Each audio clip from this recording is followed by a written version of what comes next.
Vinod, what is this set coming up here and what are you planning to shoot here? See, this is actually a set which is part of Dalhousie, the town where I shot. What you see here is actually, we are actually recreating Dalhousie here because I needed the whole town to burn in the end of the film. I obviously couldn't burn the real town. So this is actually a replica of parts of Dalhousie. The bazaar you see there is a place called Sadar Bazar, which is actually in Dalhousie. So part of Sadar Bazar has been recreated here. And obviously the lake in all our editions, there is no lake in Dalhousie. In this town that I created, which is a fiction town called Kasouni in the film, that town had a lake. So I have, the part of Dalhousie will merge into the lake and, but the big structures you see here are the base commander's office, the army base commander in 1942, obviously. So all these structures will go up will be blasted, so to say. So that's what we are doing. It's part Dalhousie, part a fiction town, part imagination. It's all put together to create this town called Kasouni, which is all fiction. That's what it is. Was that, dramatic license or did towns like this actually go? See, there is a town called Kasouni which exists, but Kasouni does not exist. We have called our regiment 21 canoe rifles, which did not exist. See, I have taken care in the sense that it's a fiction film, really. I'm not doing documentary of 1942. It's a fiction film, it's a popular format fiction film. But what I have done is taken events from 1919 to 1942, which is including Jallianwala Bagh and the whole 1932 movement. But it's all fiction. Nothing is real. It's like movie magic, frankly. In Parinda also there was a huge fire in the climax, and you're also saying there's going to be fire. Is there a... Well, that I'm painfully aware of. But the fire here is more a backdrop, frankly. You see, what happened in 42, a lot of people, there was a lot of uprising. A lot of post offices, railway stations were actually burned down by people. So it's a historical fact, I can't just, totally overlook history. That's what people did when in the uprising.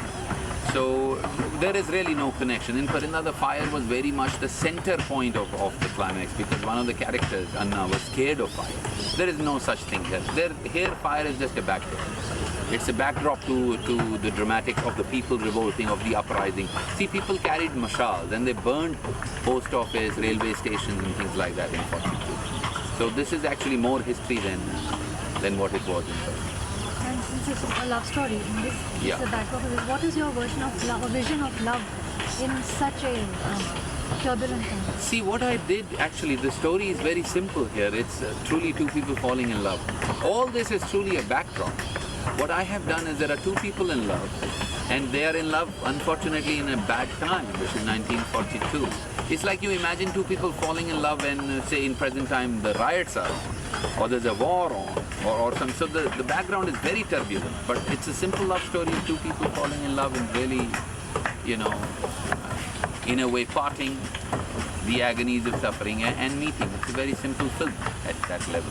And they are caught up in the events that are happening. Yes, they are. See, when you think of a Hindi popular film and you want to make a big hit, which is what we hope to make it, you have to communicate at a very simple level.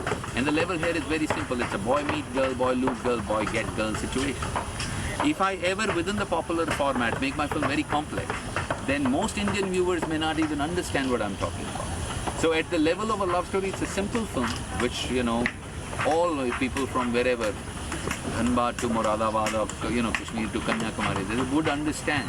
And that would mean that in terms of communication, which I was talking to you the other day, it's complete. You were telling a very simple love story. It's just that the backdrop is perfect.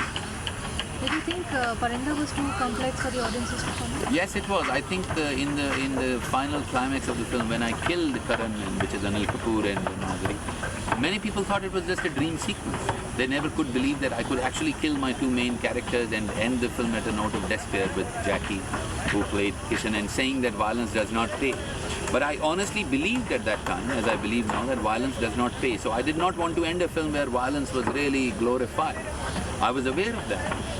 But Parinda was a less expensive film than 1942. Number one. Number two, Parinda was a film where the premise of the whole script was that violence leads to more violence and really does not, it leads to despair.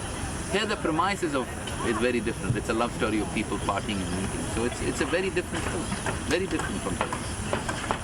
So So needed to have been such a big film and such an expensive film. That's a major risk to take. Well, it's a risk, but many films, when you look, Gone with the Wind was a big risk. So was, Dr. Zhivago. When you look at a big film, it's a big film. It happened to be a big film. I didn't start thinking that I will make a big film. It's just that while I was doing the film, it became bigger and bigger, and I let it be. It is a big film. Thank you.